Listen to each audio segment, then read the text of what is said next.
Do you think Terry was jealous of Johnny? I think it's a really complicated relationship because it's interesting trying to hit an arc to a place when you don't know all the stops you're going to get to take as an actor. Right. All I knew is that was probably going to get to come do more stuff. Hmm. So but I never knew how many more times I was going to come back.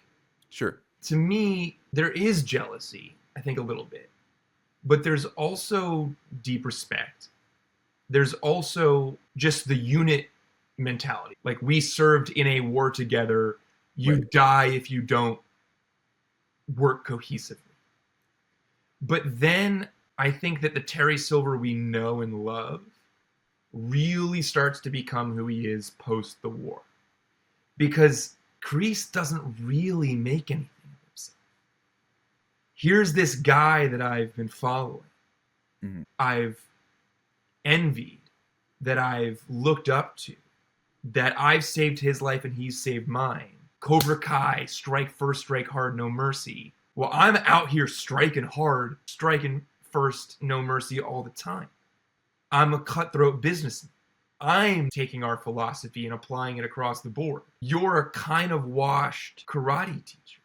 I don't think that Terry ever really necessarily vocalized that.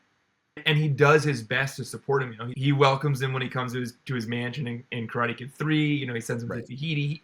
He plays the part, but I think there's this dawning realization that like maybe I should have been the top dog. Maybe Mm. I should have.